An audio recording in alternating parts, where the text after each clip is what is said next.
وعلى آله وأصحابه أجمعين.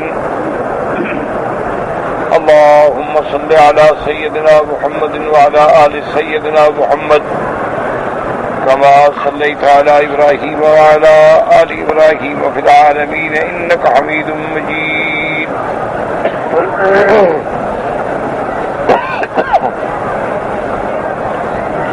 أعوذ بالله من الشيطان الرجيم. بسم الله الرحمن الرحيم.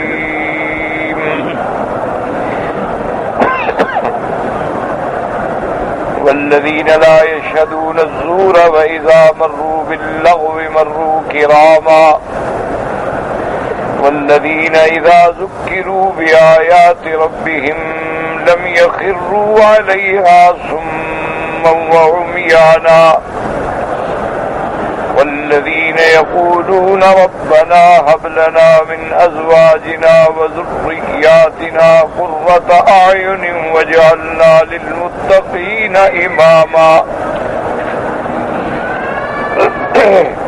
قال المؤلف المفسر رحمه الله تعالى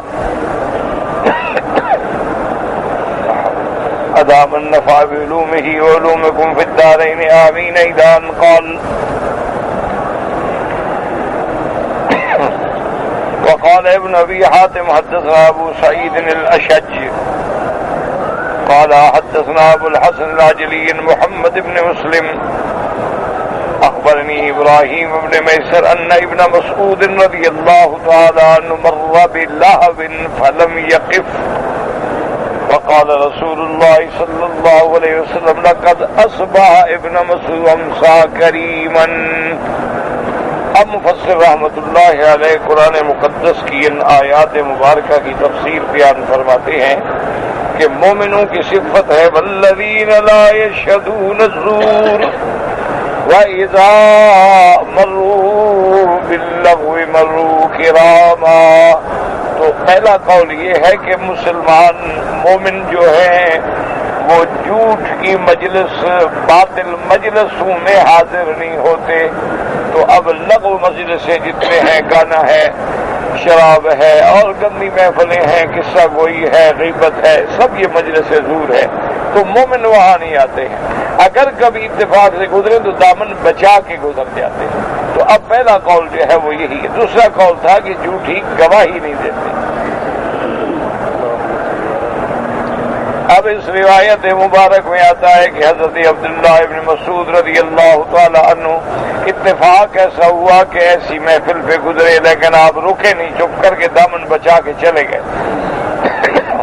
حضور صلی اللہ علیہ وسلم کو پتہ لگا تو آپ نے فرمایا عبداللہ ابن مسعود جو ہے وہ کریم ہے. کریم مانا اپنے دامن کو بچا کے برائیوں سے گزرنے والا. کرامن سے حضور نے کریم کا لفظ لیا.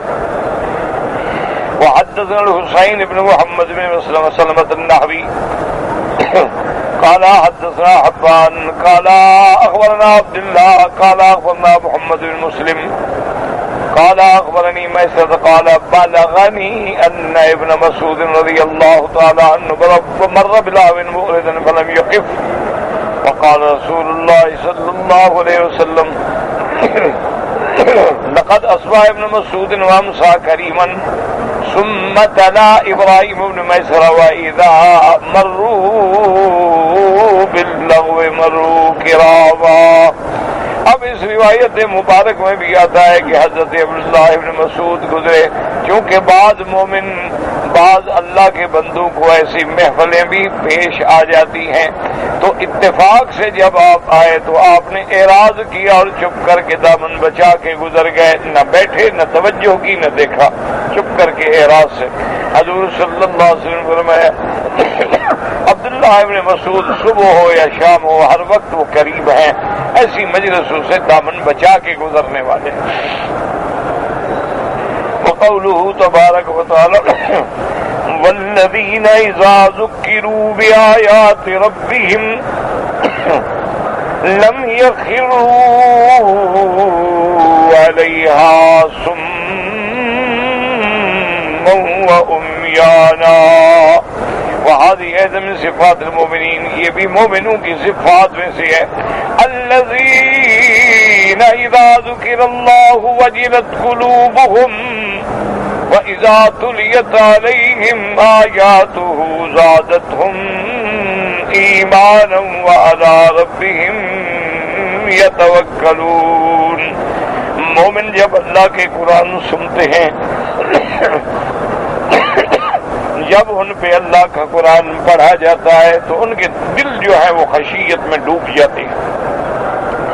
وَإِذَا تُلِيَتْ عَلَيْهِمْ، اور جب اللہ کے قرآن کی آیات کی تلاوت ہو تو ان کا ایمان بڑھ جاتا ہے۔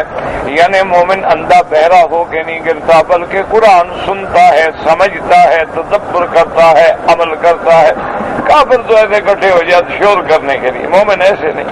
مومن تو جب اللہ کے قرآن سنتے ہیں تو غور کرتے ہیں، خاموش رہتے ہیں، غور کرتے ہیں۔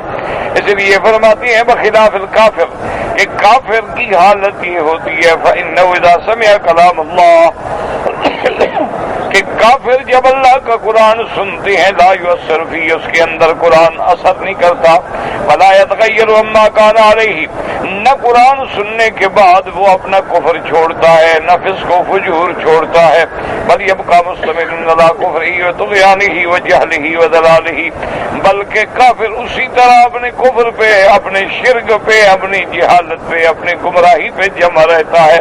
لیکن مومن جب قرآن سنتا ہے تو کانپ جاتا ہے، مومن جب قرآن سنتا ہے تو قرآن کی طرف پوری توجہ کرتا ہے اور پھر قرآن پہ عمل کرتا ہے۔ کیسے اللہ پاک نے فرمایا وَإِذَا مَا أُنزِلَتْ سُورَةٌ فَمِنْهُمْ مَنْ يَقُولُ أَيُّكُمْ زَادَتْهُ هَٰذِهِ إِيمَانًا فَأَمَّا الَّذِينَ آمَنُوا فَزَادَتْهُمْ إِيمَانًا وَهُمْ يَسْتَبْشِرُونَ۔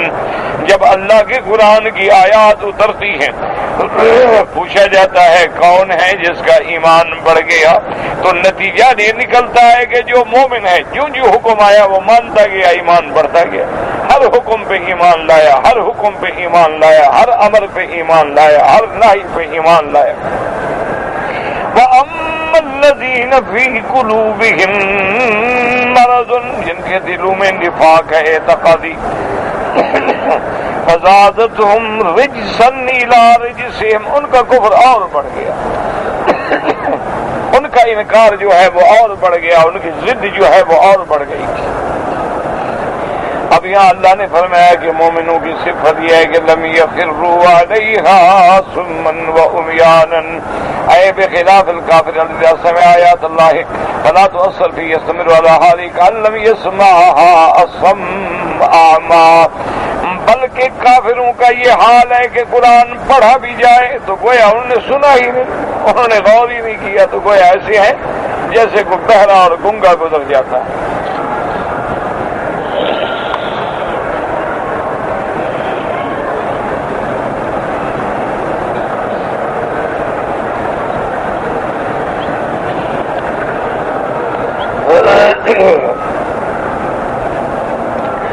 قال مجاہد رحمہ اللہ تعالی قولوا لم يخروا علیہا صما وعمیانا کان لم يسمعوا ولم يبصروا ولم يفقهوا شیئا، کافروں کی تو حالت یہ ہے گویا انہوں نے سنا ہی نہیں، گویا انہوں نے کچھ دیکھا ہی نہیں، کچھ سمجھا ہی نہیں، تو ایسا ہوا نا جیسے اندھا بہرا ہو کہ نہ کچھ سنا ہے نہ اثر ہوا ہے۔ وقال الحسن البصری رضی اللہ تعالیٰ عنہ کم من رجل یقرؤها ویخر علیہا اصم اعمی، حضرت حسن بصری رضی اللہ تعالیٰ عنہ فرماتے ہیں کتنے لوگ ہیں جن پہ قرآن اللہ کا پڑھا جاتا ہے لیکن وہ ایسے ہیں جیسے گنگے بہرے، کچھ سنا ہی نہیں لگو، اندھے ہیں اور بہرے ہیں۔ لم يسموا عن الحق ولم يعموا فيه فهم والله قوم عقلوا عن الحق وانتفعوا بما سمعوا من كتابه، اور مومن کی صفت یہ ہے کہ جب قرآن آتا ہے نہ وہ اندھے ہوتے ہیں نہ بہرے ہوتے ہیں، بلکہ قرآن کو سمجھتے ہیں، قرآن سے نفع اٹھاتے ہیں جو اللہ کی کلام میں احکام آتے ہیں۔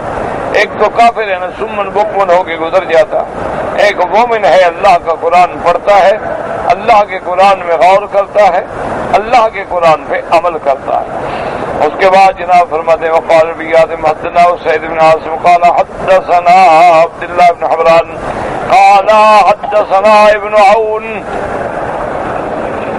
قال سألت الشعبي قلت الرجل يرى القوم سجودا ولم يسمع ما سجدوا أيسجد معهم قال فترى هذه الآية أنه لا يسجد معهم لأنه لم يتدبر أمر السجود ولا ينبغي للمؤمن أن يكون إماد بل يكون على بصيرة من أمره ويقين واضح بين. یہ فرماتے ہیں کہ میں نے حضرت شعبی سے پوچھا کہ میں اگر دیکھوں کہ ایک قوم جو ہے سجدے کی حالت میں تو کیا میں بھی سجدے میں مل جاؤں؟ کہا نہیں بالکل. تمہیں تو پتہ ہی نہیں ہے وہ کس بات کا سجدہ کر رہے ہیں. سجدہ شکر ہے، سجدہ تلاوت ہے، سجدہ صحو ہے، سجدہ صلات ہے. کیا سجدہ ہے؟ یہ تھوڑا ہے کہ بس وہ سجدے میں پڑے ہیں تو مجھے اللہ اکبر. مومن ایسا نہیں ہوتا، غور کرتا ہے، دیکھتا ہے، سمجھتا ہے کہ یہ کس بات کا سجدہ ہے. اس لیے حضرت شعبی نے فرمایا کہ نہیں لا یسجد معہم، ان کے ساتھ سجدہ نہ کرو. کیوں؟ لأنہ لم یتدبر امر السجود، یہ سمجھا ہی نہیں کہ سجود کس لیے ہے. اور مومن ایسے اندھا نہیں ہوتا بلکہ بصیرت پہ ہوتا ہے، یقین پہ ہوتا ہے. یقین بھی ایسا جو واضح ہے اور بین ہے.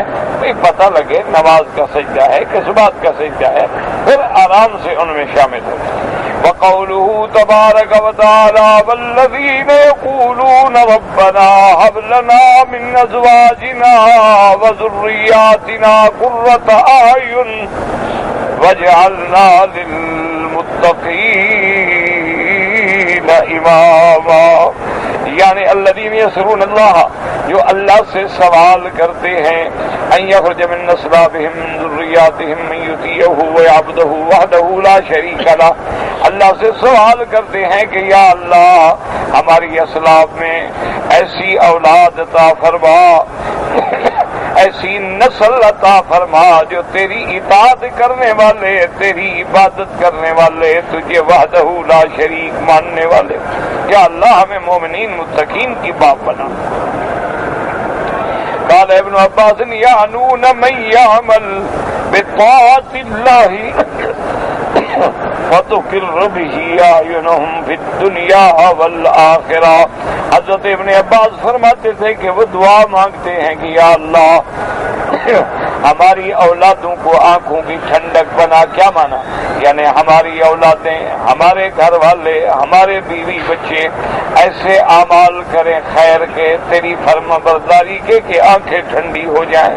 کیونکہ مومن بندہ جب دیکھتا ہے کہ بیوی نماز میں ہے، بیٹی نماز میں ہے، بچہ نماز میں ہے، کوئی حرم جا رہا ہے، وہ قرآن کھول کے تلاوت کر رہا ہے، اس کی آنکھیں ٹھنڈی ہو جائیں. لیکن جب والدین دیکھتے ہیں کہ بچے ڈش پہ بیٹھے ہیں، انٹرنیٹ پہ بیٹھے ہیں، فلمیں دیکھ رہے ہیں، میگزین گندے گندے اکٹھے کر رہے ہیں، تو ادھر جلتے ہیں. اور کیا کر سکتے؟ اللہ سے دعا مانگنے کے علاوہ اور کیا ہو سکتا؟ کیونکہ کسی کے بس میں نہیں ہے دلوں کا پھیرنا. یا مقلب القلوب والابصار ثبت قلوبنا علی دینک. اس میں کوئی شک نہیں کہ ہماری کوتاہیاں ہیں، ہماری نالائکیاں ہیں. اولاد کو ابتدائے صغر سے، یعنی جب 4 سال کا بچہ ہو سنبھالو تو پھر نہیں بگڑتا. 4 سال کی عمر سے اس کی ٹریننگ کرو، اس کو مسجد لے جاؤ، قرآن دکھاؤ، ناسات بٹھاؤ، اس کو اچھا کپڑا، دین والا اسلام والا کپڑا پہناؤ. اب جب ہم 4 سال کے بچے بچیوں کو جین پہنا کے اور شرٹ پہنا کے ڈانس سکھاتے ہیں تو بڑے ہو کے کیا کریں گے بھائی؟ بڑے ہو گئے وہ یہی کچھ کریں گے اور کیا کریں گے. اس لیے فرماتی ہیں حضرت ابن عباس کہ وہ دعا مانگتے ہیں کہ یا اللہ ایسے کام کریں کہ ان کو دیکھ کے ہماری آنکھیں ٹھنڈی ہو جائیں. قال اکرمہ لم یریدوا بذلک صباحۃ ولا جبالا. حضرت اکرمہ فرماتے کہ قرۃ اعین، ان کا معنی یہ نہیں کہ ہمارے بچے خوبصورت ہوں، جمال ہو، نہ معنی ہے کہ تیرے بندے ہوں، تیری اطاعت کرنے والے۔ اصل جمال جو ہے وہ اللہ کی فرما برداری میں ہے، اصل کمال جو ہے وہ اللہ کی اطاعت میں ہے۔ آپ دیکھیں کہ حضرت بلال سیاہ فام ہیں، لیکن حضرت ابو بکر، حضرت عمر رضی اللہ عنہما بھی جب کہتے تو کہتے سیدنا بلال، کہ بلال ہمارا سردار ہے، یعنی اب قریش کے سردار ہیں لیکن بلال کو سیدنا بلال کہہ رہے ہیں۔ تو اصل بات یہ ہے کہ دین، انسان کی عزت جو ہے وہ دین سے ہے، انسان کی عزت۔ اچھا ویسے بھی آپ دنیا میں تجربہ کر لیں کہ بعض آپ دیکھیں کہ اولیاء اللہ ہوتے ہیں، اللہ والے بندے ہوتے ہیں، بالکل حبشی ہیں، سوڈان سے ہیں، نائجر سے ہیں، بالکل سیاہ فام ہیں، لیکن عبادت کی وجہ سے، اللہ کے ہاں مقبولیت کی وجہ سے ایسی کشش ہوتی ہے کہ بندہ دل کرتا ہے ان کے ساتھ بیٹھے۔ اور بعد آپ دیکھ لیں کتنا گورے چٹے ایسے ہیں کہ بالکل جناب وہ سفیدی کا رنگ ہی انتہا ہو جائے لیکن چہرے سے لعنت برسے۔ اسی لیے اولیاء اللہ نے فرمایا ہے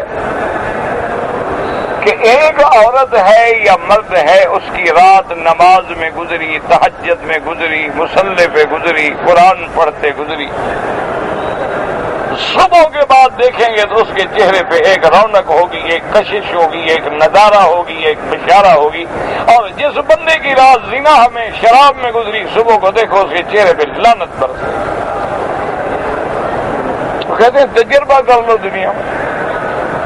اسی لیے تو اللہ نے فرمایا کہ صحابہ جو ہیں سیماہم فی وجوہہم من اثر السجود، رات کے سجدے، رات کی عبادتوں کی وجہ سے ان کے چہرے پہ ایک نورانیت ہے، چہرے پہ ایک اثر۔ یہ نہیں ہے جو داغ پڑ جاتا ہے، یہ تو آدمی گرمی میں جا کے پتھر پہ رگڑ لے 15-20 منٹ سے داغ پڑ جائے گا، داغ پڑنے سے کچھ نہیں ہوتا۔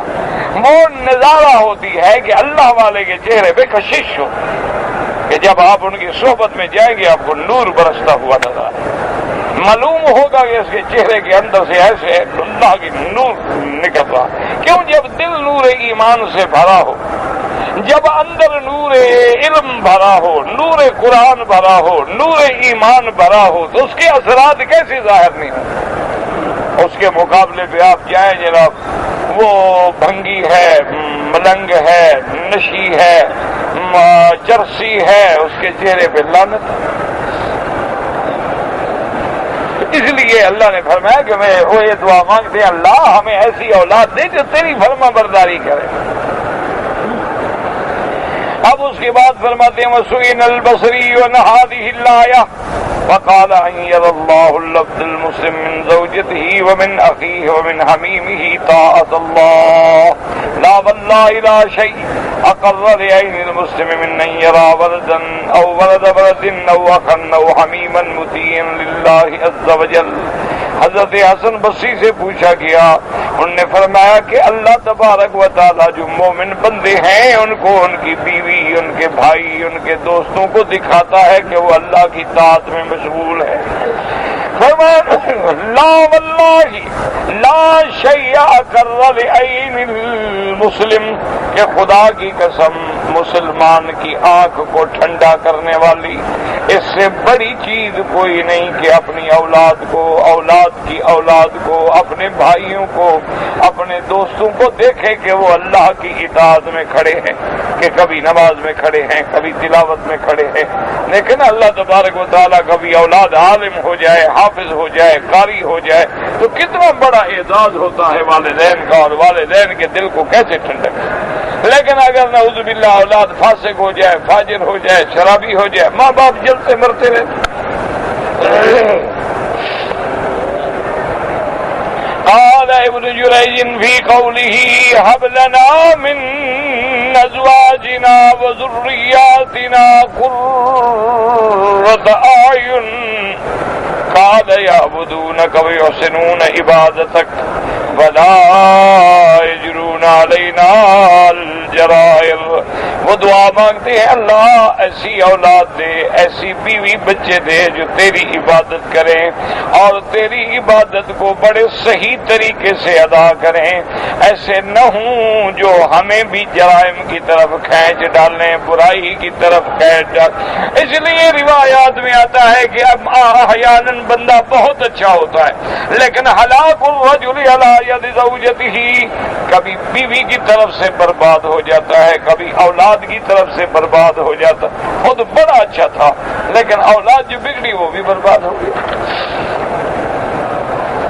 وقال عبد الرحمن بن زید بن اسلم يعني يسألون الله تعالى لأزواجهم وذرياتهم أن يهديهم للإسلام۔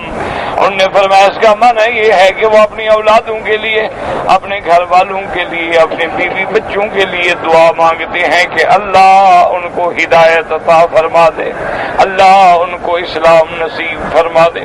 وقال الامام احمد حدثنا معمر بن بشیر قال حدثنا عبد الله بن مبارك قال اخبرنا صفوان بن عمرو قال حدثني عبد الرحمن بن جبير بن نفيل النبي قال جلسنا عند المقداد بن الاسود يوما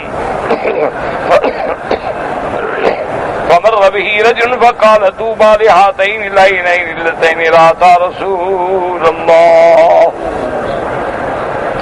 صلى الله عليه وسلم وذكرنا أن رأينا ما رأيت وشهدنا ما شهد فاستغضب المقداد فجعلت أعجب لأنه ما قال إلا خيرا ثم أقبل إليه فقال ما يحمل الرجل أن يتمنى محذرا غيبه الله عنه لا يدري لو شهده كيف يكون فيه والله لقد حضر رسول الله ثم أقوام أكبهم الله على مناخرهم في جهنم لم يجيبوا ولم يصدقوا أولا تحمدون الله إذا خرجكم من بطون أمهاتكم لا تعرفون إلا ربكم مصدقين بما جاء به نبيكم قد كفيتم البلاء بغيركم لقد بعث الله النبي صلى الله عليه وسلم على شر حال بعث عليها نبيا من الأنبياء في فترة جاهلية ما يرون أن دينا أفضل من عبادة الأوثان فجاء بفرقان فرق به بين الحق والباطل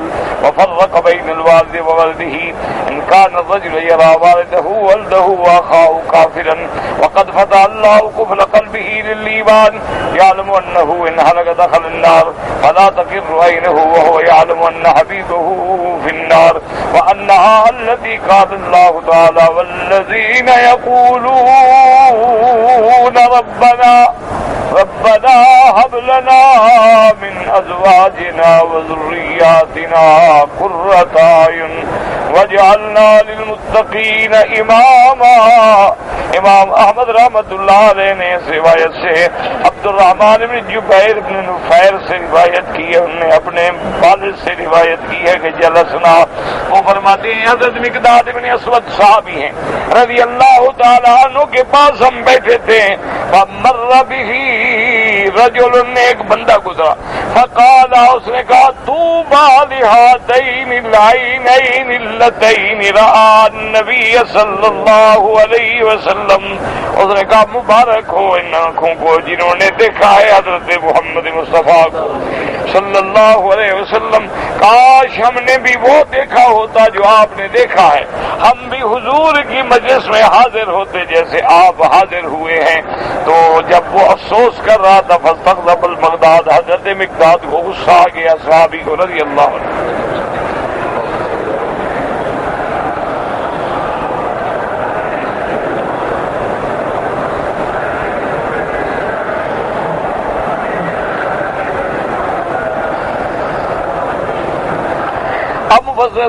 فرماتے ہیں کہ وجال تو عجب، کہ میں تعجب میں پڑ گیا کہ کیا ایسی بات کی اس بیچارے نے، تو اچھی بات کی ہے، پتہ نہیں حضرت مقداد کیوں غصے میں آ گئے، وہ تو کہہ رہے بھی وہ آنکھیں خوش نصیب ہیں جن نے حضور کو دیکھا، کاش ہم بھی دیکھتے، تو یہ کون سے غصے کرنے والی بات تھی، لیکن حضرت مقداد جو ہے کہ وہ غصے میں آ گئے۔ اس کے بعد حضرت مقداد متوجہ ہوئے آپ نے فرمایا ما يحمل الرجل ان يتمنى محضرا غيبه الله عنه لا يدري. آپ نے فرمایا کیا ہو گیا بندوں کو اس وقت کی بات کرتے ہیں جو وقت گزر گیا جس میں یہ حاضر نہیں تھے، اس کی کیوں تمنا کرتے ہو؟ کیا پتا اگر وہ وقت تمہیں ملتا حضور کو تم دیکھ کے کافر ہو جاتے پھر کیا ہوتا؟ تو تم ہلاک و برباد ہو جاتے. جو وقت اللہ نے نہیں دیا نہیں دیا، جن کو نصیب ہو گیا ہو گیا. تو ایسے منظر کی کیوں بات کرتے ہو کہ جس کا تمہیں علم نہیں کہ اگر وہ نصیب ہوتا تو ہمارا کیا حال ہوتا؟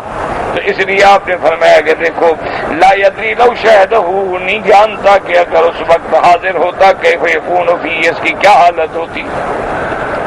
واللہ لقد حضر رسول اللہ صلی اللہ علیہ وسلم قوم، حضرت مقداد نے فرمایا خدا کی قسم ہے کتنی لوگ ہیں جو حضور کے زمانے میں تھے، حضور کی زیارت کی لیکن اللہ نے ان کو جہنم میں ڈال دیا، کیونکہ زیارت کرنے کے باوجود ایمان نہیں لے آئے، حضور کی زیارت کرنے کے باوجود کلمہ نہیں پڑھا، قرآن سننے کے بعد قرآن پہ عمل نہیں کیا، تو اس لیے اللہ پاک نے ان کو جہنم میں ڈال دیا، کیونکہ لم یجیبوا ولم یصدقوا، انہوں نے حضور کی بات نہیں مانی نہ حضور کی تصدیق کی. ابلا تحمدون اللہ، کیا تم اس بات کا شکر نہیں کرتے ہو کہ اللہ کا شکر ہے کہ اللہ نے تمہیں ان ماؤں سے پیدا کیا جو ایمان والی ہیں، جو اللہ کو ماننے والی ہیں، اللہ کی تصدیق کرنے والی، اللہ کے پیغمبر کو ماننے والی. اللہ کا شکر کرو کہ اللہ نے تمہیں امتحان سے بچا لیا ہے کہ ماں بھی مسلمان ہے، باپ بھی مسلمان. شکر کرو بس، الحمدللہ یہی نعمت کافی ہے. اب ہر آدمی تمنا کرے کہ میں صحابی بن جاتے، کیسے ہو سکتا؟ اس کے بعد میں لقد بعث اللہ النبی، اللہ پاک نے حضرت محمد مصطفیٰ صلی اللہ علیہ وسلم کو جب نبی بنا کے بھیجا اس وقت قوم بڑے برے حال میں تھی. جیسے اللہ فرماتے ہیں وَإِن كَانُوا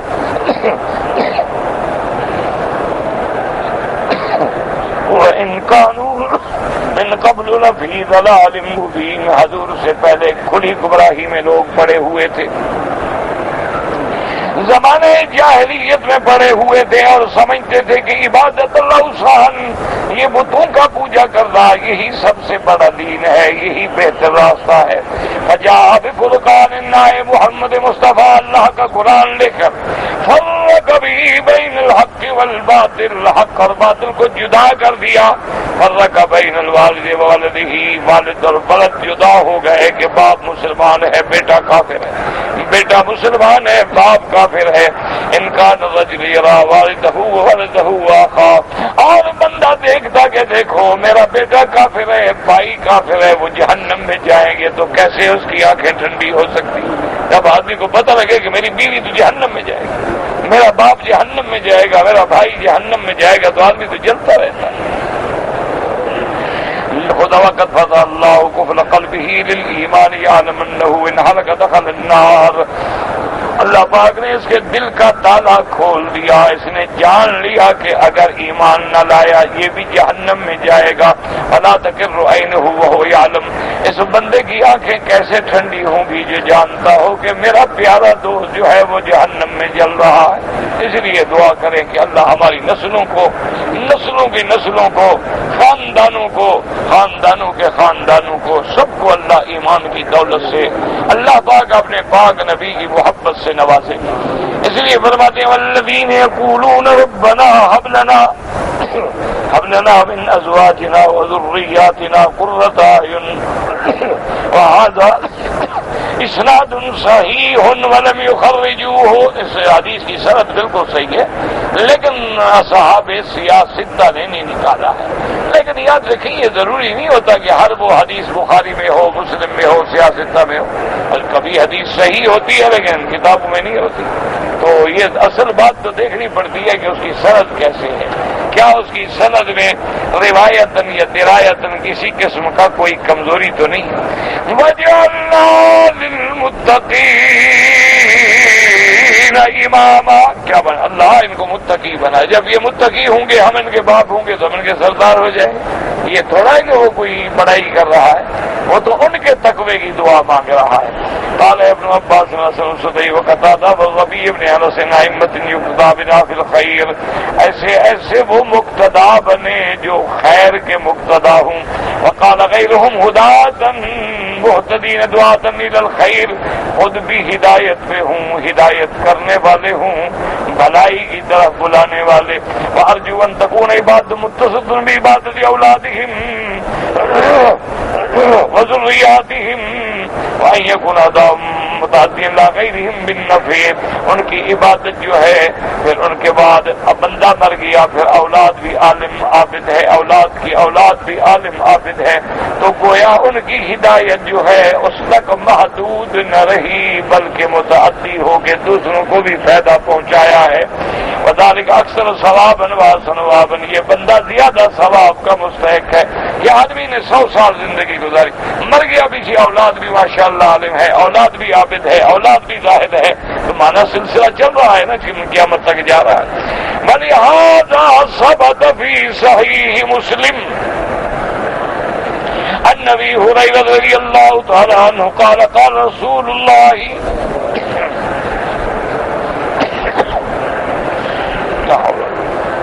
قال رسول اللہ صلی اللہ علیہ وسلم اذا مات ابن آدم انقطع عمله الا من ثلاث. میرے پاک نبی نے فرمایا جب بندہ مر جاتا ہے تو اس کے عمل ختم ہو جاتے ہیں، لیکن 3 عمل ایسے ہیں جو مرنے کے بعد بھی جاری رہتے ہیں. ولد صالح یدعو لہ، کہ اچھی اولاد چھوڑ گیا، پیچھے قرآن پڑھ رہے ہیں، دعائیں مانگ رہے ہیں، مغفرت کی باتیں کر رہے ہیں، تو والدین کا بھلا ہو گیا.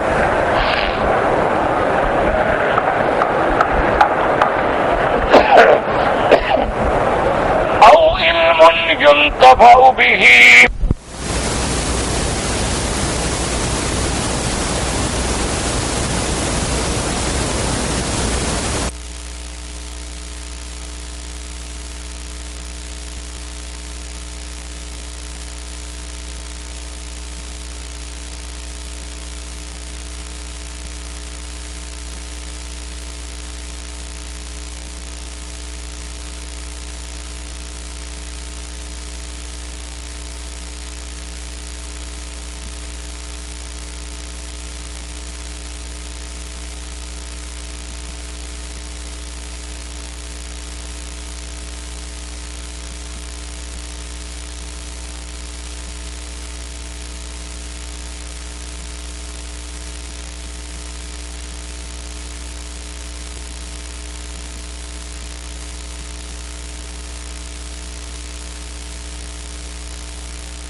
لوگوں کو علم پڑھا گیا، اس کے بعد شاگرد آگے پڑھا رہے، کتابیں آ رہی ہیں، علم تقسیم ہو رہا ہے، تو جب تک علم جاری رہے گا اس کو ثواب ملے گا۔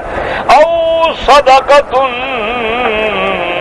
جاریۃ، یا کوئی ایسا صدقہ بنا گیا، کیا بنا، رباط بنا گیا، مسجد بنا گیا، مدرسہ بنا گیا، یتیم خانہ بنا گیا، کسی جگہ پہ پانی کا سلسلہ بنا گیا، تو جب تک چلتا رہے گا اس کو ثواب پہنچتا رہے گا۔ تو اس لیے ہمیشہ آدمی کوشش کرے، دعا بھی کرے اور کوشش بھی کرے۔ اب دیکھو نا کہ اولاد کو عالم بنانا ہمارے بس میں نہیں، کوشش کر سکتے ہیں، لیکن اللہ نے جس کو دولت دی ہے صدقہ جاریہ بنانا کیا مشکل ہے؟ ان کے لیے کیا مشکل ہے کہ کسی جگہ جہاں مسجد نہ ہو مسجد بنا دیں، جہاں مدرسہ نہ ہو مدرسہ بنا دیں۔ مدرسہ موجود ہے لیکن طالبوں کو پورا نہیں ہوتا، 2 کمرے 4 کمرے ایک ایک کر کے ایک ایک کمرہ بنا دیں۔ میرے خیال میں ہر مزدور جو رہتا ہے نا سعودی عرب میں، وہ اگر چاہے کہ ہر سال میں دین کے مدرسے میں 1 کمرہ بناؤں گا تو 10 سال میں 10 کمرے بن جائیں گے، اور 1 کمرے میں کتنے پیسے لگیں گے؟ 40-50 ہزار روپے۔ 40-50 ہزار مانا گیا 2-3 ہزار ریال۔ تو اگر وہ اتنا یعنی 100 ریال 200 ریال بھی مہینے کے بچا لیں اور اپنی قبر کو ٹھنڈا کرنے کے لیے مسجد بنا گیا، مدرسہ بنا گیا، صدقہ جاریہ کر گیا، بادشاہ، تو یہی چیزیں کام آئیں گی۔ ورنہ اولاد تمہاری چاہے آکسفورڈ سے فارغ ہو جائے، ہارورڈ سے فارغ ہو جائے، پی ایچ ڈی کر جائے، وہ جناب دنیا کی اعلیٰ ڈگریاں حاصل کر لے، انشاءاللہ مرنے کے بعد ٹاٹا کر کے سلام علیکم۔ اس کو آتا ہی ٹاٹا ہے تو کرے کیا؟ یا اولڈ ہوم میں باپ پڑا ہوگا اور ٹیلی فون کر دے گا کہ میرے باپ کو دفن کرا دو، بل مجھے بھیج دینا، میں پیمنٹ کر دوں۔ یہ بھی شریف اولاد کرتی ہے، ورنہ مرنے کے بعد کمیٹی دفن کرتی ہے ماں باپ۔ بلدیہ والے آتے ہیں، اٹھا کے لے جاتے ہیں، کفن بھی دے دیتے ہیں، قبر آگے تیار ہے، پکڑا بس ڈالا، السلام علیکم فی امان انا للہ و انا الیہ راجعون۔ اور جن کی اولادیں عالم ہیں کہ والدین چلے گئے لیکن وہ بیٹھے علم پھیلا رہے، دیکھو نا کہ ایمان سے کہیں کہ آج امام بخاری رحمت اللہ علیہ کو کسی نے دیکھا ہے؟ امام مسلم، امام مالک، امام ابو حنیفہ، امام شافعی، امام احمد بن حنبل، امام یوسف، محمد بن حسن شیبانی، یہ بڑے لوگ جو گزرے ہم نے دیکھے بھی نہیں، پتہ ہی نہیں کس قوم سے تھے، کس علاقے سے تھے، کس گھر میں رہتے تھے، کہاں پیدا ہوئے، لیکن ایک دن میں کروڑوں بندے کہتے ہوں گے رحمت اللہ علیہ، اللہ ان پہ کروڑوں رحمتیں فرمائے۔ ٹھیک ہے اگر 10,000 آدمی کوئی زبان سے بکواس کرتا ہوگا کرتا رہے، لیکن کروڑوں آدمی تو رحمتیں بھیجیں گے۔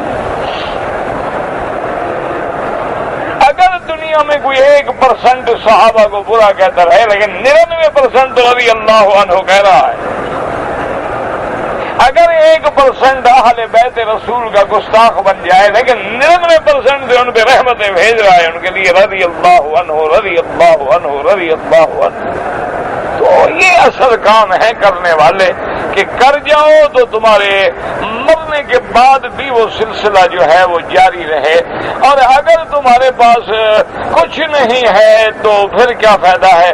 حضرت مرزا مظہر جان جانا رحمت اللہ علیہ بہت بڑے اللہ کے ولی بیٹھے تھے، تو جب بیمار تھے تو کسی نے پوچھا کہ حضرت میرے اللہ کے بندے، میں تو بڑا مطمئن ہوں، یہ سارے اللہ کے بندے جن کو الحمدللہ میں نے پڑھایا ہے، میں نے علم دیا ہے، میں نے ان کو ریاضت دیا، مجھے کیا غم ہے؟ کون کہتا ہے کہ مظہر مر گیا؟ مظہر تو اس گھر سے دوسرے گھر گیا، اور غم کون کہتا ہے کہ میں مر گیا؟ میرے مرنے کے بعد یہ سارے میرے شاگرد زندہ ہیں، دعائیں کر رہے ہیں، قرآن پڑھ رہے ہیں، میں کیسے مر گیا؟ مر تو وہ گئے جن کو پیچھے کوئی رحمت اللہ کہنے والا ہی نہیں ہے،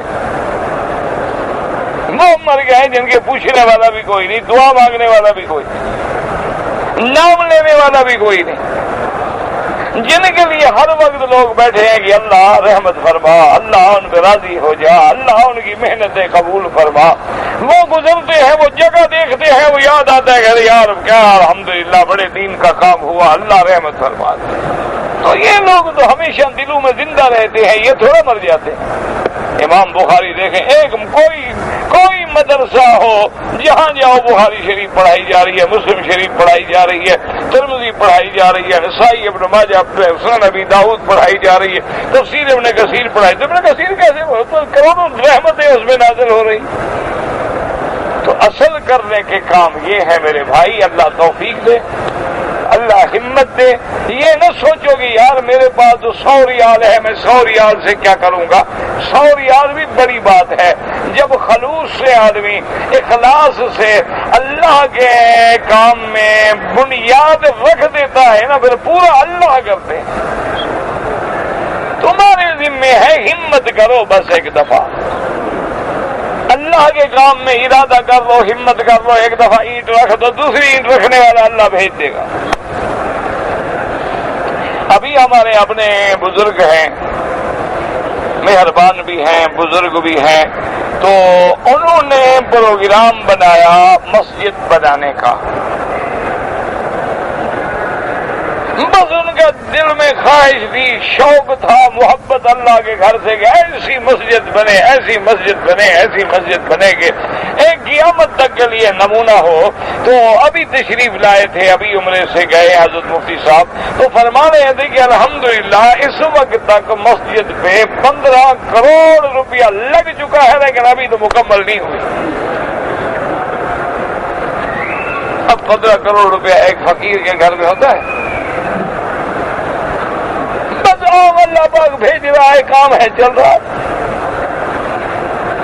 انہوں نے کہا بڑے سے بڑے آدمی کے گھر میں بھی الحمدللہ 5 میٹر کا سنگ مرمر کا خالص پتھر نہیں لگا ہوگا جو ہم نے مسلوں میں لگایا ہے، کہ چھوٹا نہ ہو کہ آدمی سجدہ کرے اور اگلے کی چادر لگے تو اس کی ٹوپی اتر جائے، نہیں، فاصلہ بڑا صحیح ہو تاکہ نماز صحیح انداز میں کھڑے ہو کے پڑھی جا سکے۔ صرف جو حال ہے بغیر بیم کے اور بغیر کسی ستون کے، اور اس میں 3000 آدمی کھڑا ہو سکتا ہے۔ تو یہ اللہ کا کام ہوتا ہے میرا بھائی، اللہ کرتے ہیں۔ اصل بات یہ ہے کہ تم نیت کر لو۔ تمہارے پاس طاقت ہے، ایک نلکا لگوا لو، لوگ وضو کرتے رہیں گے، بس تم نل لگا دو۔ ضروری ہے کہ تم 15 کروڑ والی مسجد بناؤ، تم 1500 والی بنا دو۔ تمہارے پاس طاقت نہیں ہے، مصلی لے کے مسجد میں ڈال دو، لوگ آئیں گے نماز پڑھیں گے، صاف جگہ پہ دعا کریں۔ تمہارے پاس طاقت نہیں ہے، تم یہ کر سکتے ہو یار مسجد تو ہے، یہاں استنجا نہیں ہے، وضو خانہ نہیں ہے، لوگ بیچارے آگے کھڑے رہتے ہیں، اور کیا کریں گے وہاں؟ 1-2 دیواریں کھڑی کر کے 1 میٹر 2 میٹر کی وہاں 2 پتھر لگا دو، لوٹا رکھوا دو، سلام علیکم۔ جتنے بندے آگے استنجا کریں گے، وضو کریں گے، قیامت تک تیرا اجر جاری۔ اس میں کون سا تیرا لاکھوں روپے لگ جائیں گے؟ بس بات ہے ہمت کی، نیت کر لو تو سب کچھ ہو سکتا ہے، اور نہ کرو تو اللہ کی مرضی ہے۔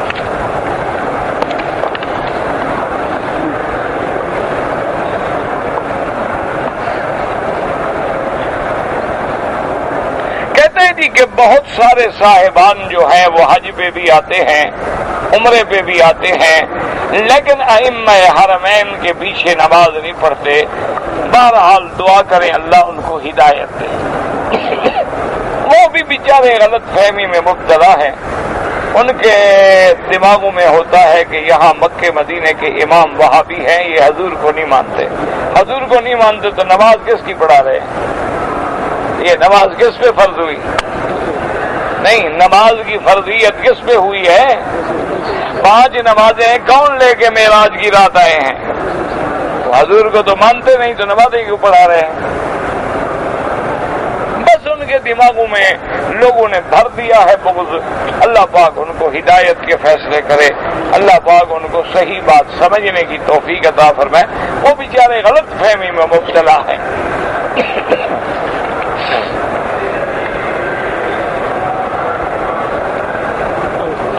کہتے جی کہ ہم 2 بھائی ہیں، سعودیہ میں رہتے ہیں، اپنی اپنی بیویوں کو حج پہ منگوانا چاہتے ہیں، تو کیا وہ بغیر محرم کے سفر کر سکتی ہیں؟ نہیں کر سکتی۔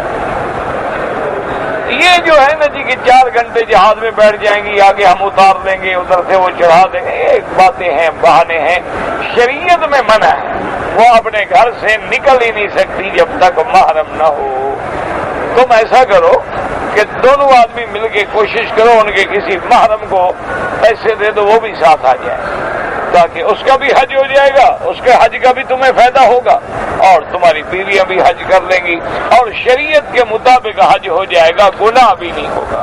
ورنہ اگر آ گئی حج تو ہو جائے گا لیکن شریعت کے خلاف۔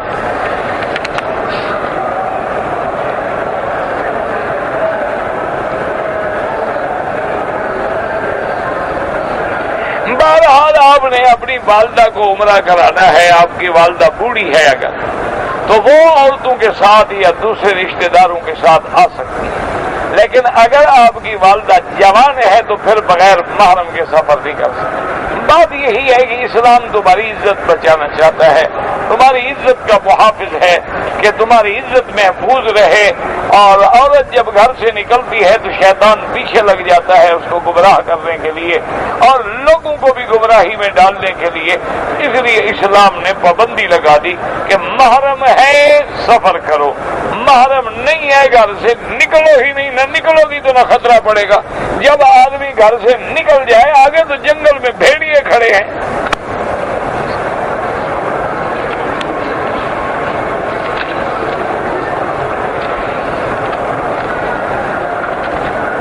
اگر حالت احرام میں سلے ہوئے کپڑے پہنے لیکن تھوڑی دیر کے لیے تو صدقہ کر دو، خیرات کر دو۔ 6 مسکینوں کو تم نے کھانا کھلایا انشاءاللہ کافی ہے، لیکن پہنا نہ کرو، تھوڑی دیر ہو یا زیادہ دیر ہو۔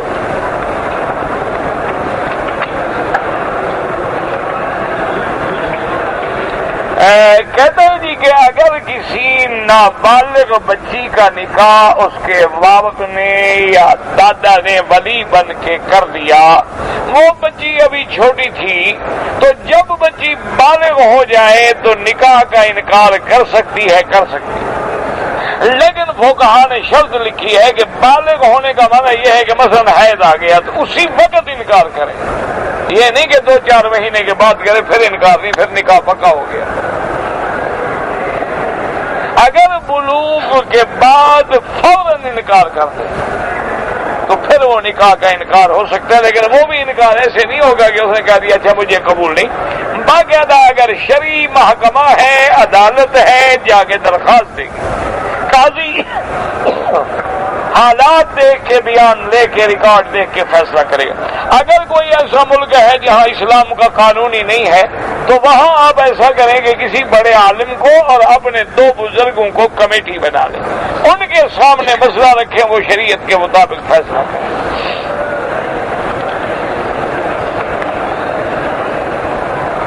میرا بھائی بات یاد رکھو کہ ائمہ اربعہ جو ہیں، چاروں امام برحق ہیں، اللہ ان کی قبروں پہ کروڑوں رحمتیں فرمائے، تمام محدثین برحق ہیں، تمام مجتہدین برحق ہیں، اللہ ان کی قبروں پہ کروڑوں رحمتیں۔ باقی رہ گئی ایک امام کی بات، ایک اصولی بات ہے کہ جب بندے کے پاس علم نہیں ہے تو ایک عالم سے مسئلہ پوچھے گا، اب یہ تو نہیں کرے گا نا ادھر جاؤ ادھر جاؤ ادھر جاؤ ادھر جاؤ ادھر جاؤ ادھر جاؤ، یا یہ نہیں کرے گا کہ بھئی کس عالم کے مسئلے میں رعایت مل رہی ہے۔ اگر تمہارا اتنا بڑا علم ہے کہ چاروں ائمہ کی فقہ پہ تمہاری نظر ہے، پھر تمہیں کسی ایک کی تقلید کی بھی ضرورت نہیں ہے، تو تم خود عمل کرو، تمہیں تو کسی امام کی ضرورت ہی نہیں۔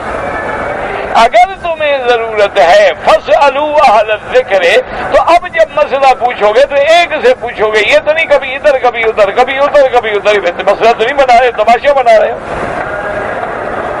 لازم بات ہے کہ ایک کے کہنے پہ چلنا ہوگا۔ ہاں اگر اللہ نے تمہیں اتنا علم دیا ہے کہ تمام ائمہ اربعہ کی فقہ پہ تمہاری نظر ہے، تمام ائمہ کے ادلہ پہ تمہاری نظر ہے، تمہیں کسی امام کی تقلید کی ضرورت ہی نہیں ہے۔ ضرورت ہے میرے جیسے لوگوں کو جو ان کے پاس علم نہیں ہے۔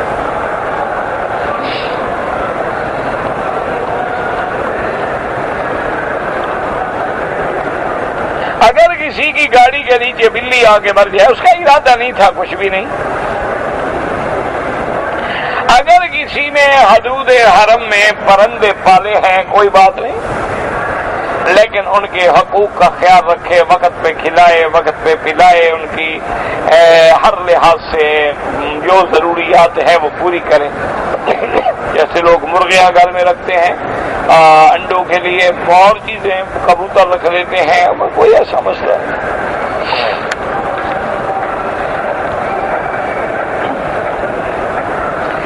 چھوٹی عمر میں بچہ اور بچی کا نکاح ہو گیا تھا، اب دونوں بالغ ہیں لیکن نبھنے کی امید نہیں، بالغ ہے تو خاوند طلاق دے دے، وہ اور بیوی شادی کرے، لڑکی آزاد ہو کے اور شادی کرے۔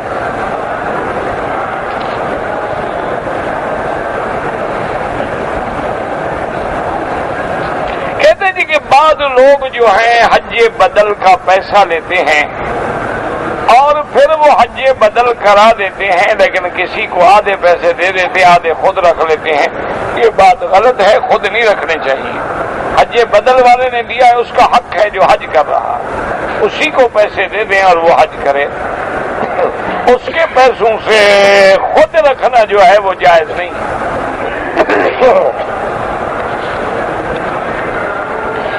داڑھی جو ہے یہ سنت الانبیاء والمرسلین ہے، اس کا رکھنا جو ہے واجب ہے، اور داڑھی کے منڈانے والا جو ہے فاسق و فاجر ہے، گناہ کبیرہ کا مرتکب ہے، چہرہ محمد مصطفیٰ اور جمال محمد مصطفیٰ کا مخالف ہے۔ بہرحال آدمی توبہ کرے اور ایک مشت داڑھی رکھنا جو ہے وہ کم از کم ایک مشت داڑھی رکھی جائے۔ حضور کے زمانے میں ہجرت سے پہلے یا ہجرت کے بعد کوئی کافر ایسے تھے جن کی داڑھی نہیں تھی، اللہ کو پتا، مجھے تو پتہ نہیں ہے۔ بہرحال ہمیں کافروں کو کیا کرنا ہے، ہم نے تو دیکھنا ہے کہ محمد مصطفیٰ کی داڑھی تھی کہ نہیں۔ تم نے کافروں کی شکل بنانی ہے یا محمد مصطفیٰ کی بنانی ہے؟ ہاں جی، نہیں، تمہاری مرضی ہے۔ قیامت میں محمد مصطفیٰ کے ساتھ اٹھو یا مائیکل جیکسن کے ساتھ اٹھو، تمہاری مرضی ہے۔ جس کی شکل بناؤ گے اللہ اسی کے ساتھ اٹھائے گے نا۔ من تشبہ بقوم فہو منہم، حضور نے فرمایا جس کی شکل بناؤ گے قیامت میں اللہ ان کے ساتھ کھڑا کرے گا۔ تمہاری مرضی ہے جناب۔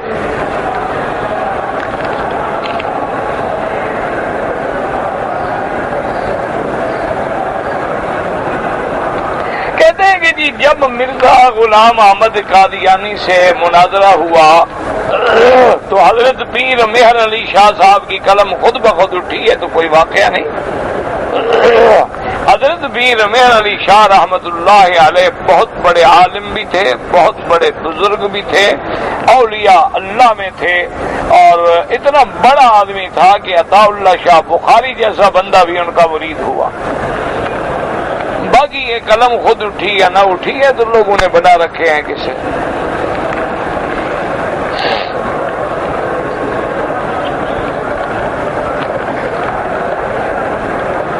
اگر ایک آدمی مر گیا ہے، اس کے مرنے کے بعد جو دیت ملی ہے تو اس کی بیوی بچے ہیں ان کو ملے گی، وارث موجود ہیں ان کے۔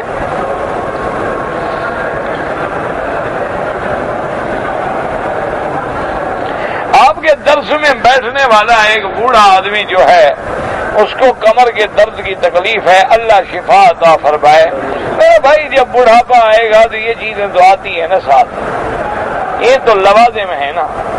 جوں جوں بڑھاپا آئے گا، ضعف آئے گا، کبھی ٹانگیں جواب دے گئی، کبھی کمر جواب دے گئی، کبھی گھٹنے جواب دے گئے، کبھی کچھ ہو گیا، کبھی کچھ ہو گیا۔ من نعمرہ ننکسہ فی الخلق، یہ قاعدہ ہے، یہ اللہ کا نظام ہے۔ اللہ الذی خلقکم من ضعف، اللہ نے ہمیں کمزور پانی سے پیدا کیا، ثم جعل من بعد ضعف قوہ، اس کے بعد پھر ہمیں ایک طاقتور جوان بنایا، ثم جعل من بعد قوت ضعفا وشیبہ، پھر اس جوانی اور قوت کے بعد ہمیں بڑھاپے میں کمزور کر دیا۔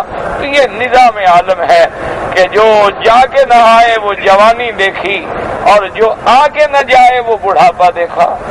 تو یہ تو بوا ہوگا نا، کوئی ایسا مسئلہ ہے نہیں ہے۔ اور علاج بھی یہی ہے کہ بیڈ ریسٹ کرے، یعنی سوئے اور سخت پھٹے پہ سوئے، بستر شستر پہ، نرم بستروں پہ نہ سوئیں، اور سخت بستر جو ہے اس پہ آرام کریں۔ اور زنجبیل جو ہے نا جی، جسے عربی میں زنجبیل کہتے ہیں اور سنڈ بھی کہتے ہیں، پتہ نہیں ادرک بھی کہتے ہیں، تو اس کو تھوڑا تھوڑا چائے میں ڈال کے پیا کریں، انشاءاللہ باقی شفا تو اللہ کے ہاتھ میں ہے. ہم کبھی پڑھتے ہیں نا کتابوں میں، وہ بتا دیتے ہیں نا ہم طبیب ہیں نہ حکیم ہیں. مجھے طبیب سمجھ کے دوا نہ کرنا. ہاں یہ نہ سمجھ لینا مولوی صاحب شاید کوئی طبیب ہے. یہ پڑھا لکھی بات ہوتی ہے. کبھی رسالہ پڑھا، اخبار پڑھی، کسی کالم میں ذکر آ گیا تو ہم نے سنا دیا، شاید کسی کا بھلا ہو جائے. ورنہ نہ ہم طبیب ہیں اور نہ ہم حکیم ہیں، کیونکہ بغیر علم کے طبابت کرنا حضور نے منع فرمایا. فرمایا جس کو علم نہ ہو اور لوگوں کا علاج کرے وہ بندہ مر جائے تو قیامت میں قتل اسی پہ ہوگا. شاہ نواز نام غلط ہے. کون سے شاہ نے تمہیں نوازا ہے؟ کوئی نام تو لو نا. شاہ تو زندگی میں کروڑوں پیدا ہوئے. وہ ایک ہمارے ہوتے تھے، اب بھی ہیں ماشاءاللہ، وہ خود سید ہیں، بہت ماشاءاللہ بڑے عابد زاہد خطیب آدمی ہیں.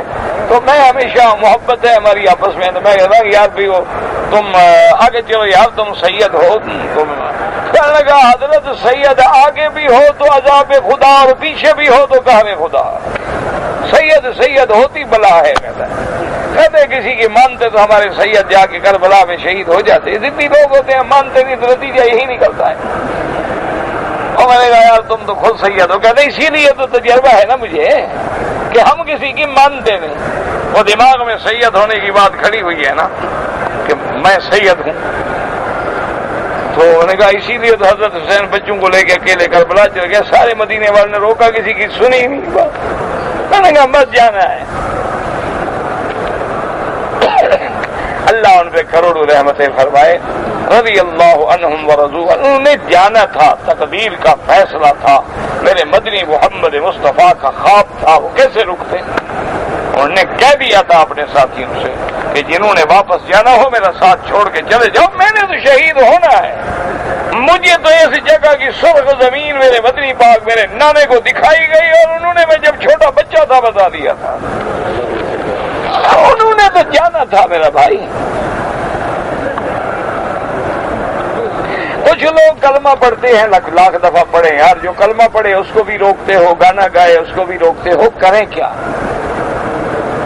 پڑھنے دو، کلمہ پڑھ رہے ہیں.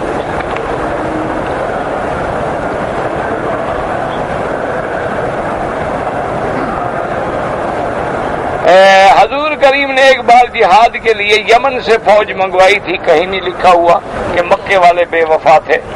یہ سارے وفادار ابو بکر عمر عثمان علی کون تھے؟ مکے والے تو تھے. اگر مکے والے بے وفا ہیں تو خلیفے کیسے بن گئے؟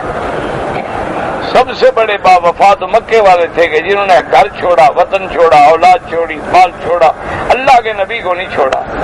ربنا تقبل منا انك انت السميع العليم وتب علينا انك انت التواب الرحيم. داڑھی کی مختلف سائز جو ہے نا جی، ہمیں نقوے کی سائز نہیں دیکھنی، ہمیں دیکھنا ہے فرمان محمد مصطفیٰ. حضور کی داڑھی سینے مبارک بتاتی تھی، اس لیے فقہا نے ایک مشت لکھا ہے. ربنا تقبل منا انك انت السميع العليم وتب علينا انك انت التواب الرحيم. یا شافی یا سلام، یا شافی یا سلام، یا شافی یا سلام. اللهم رب الناس مذهب الباس اشفي انت شافی لا شفاء الا شفاء شفاؤك لا يغادر سقما. اللهم اشفنا واشف مرضانا، اللهم اشفنا واشف مرضانا، اللهم اشفنا واشف مرضانا وارحم موتانا واستجب دعاءنا ولا تخيب رجاءنا برحمتك يا ارحم الراحمين یا ارحم الراحمین، یا ارحم الراحمین. یا اللہ ہمیں مانگنا نہیں آتا، بغیر مانگے عطا فرما. یا اللہ جنت الفردوس عطا فرما. یا اللہ بغیر حساب کے جنت نصیب فرما. یا الہ العالمین رحمت دو عالم کی شفاعت نصیب فرما. یا اللہ حضور صلی اللہ علیہ وسلم کی محبت نصیب فرما. صحابہ اہل بیت کی محبت نصیب فرما. اولیاء اور علماء کی محبت نصیب فرما. یا اللہ فقہاء و قراء کی محبت نصیب فرما. یا اللہ دین والوں کا ادب نصیب فرما. یا اللہ بے ادبی اور گستاخی سے محفوظ فرما. یا الہ العالمین بیماروں کو شفا عطا فرما. یا اللہ بیماروں کو شفا عطا فرما. بے حیاؤں کو حیا عطا فرما. بے دینوں کو دین عطا فرما. قرض داروں کے قرض ادا فرما، یا اللہ جن کے رزق تنگ ہے ان کے رزق میں برکتیں عطا فرما، یا اللہ جنہوں نے رحمت دو عالم کی گستاخی کی ان کا اپنا قہر نازل فرما، یا اللہ مسلمانوں کی لاج رکھ لے، یا اللہ اپنے نام لیواؤں کی لاج رکھ لے، یا اللہ اپنے حبیب کے شان کو ایک دفعہ پھر بلند فرما دے، یا الہ العالمین ان کی عظمت کا پورے عالم میں سکہ بٹھا دے، یا اللہ پورے جہان میں پرچم محمد مصطفیٰ کو بلند فرما دے۔ ربنا آتنا فی الدنیا حسنۃ وفی الآخرۃ حسنۃ وقنا عذاب النار۔ سبحان ربک رب العزۃ عما یصفون وسلام علی المرسلین والحمد للہ رب العالمین۔ اللهم صل علی سیدنا محمد وعلى آل سیدنا محمد كما صلیت علی ابراہیم وعلى آل ابراہیم فی العالمین انک حمید مجید۔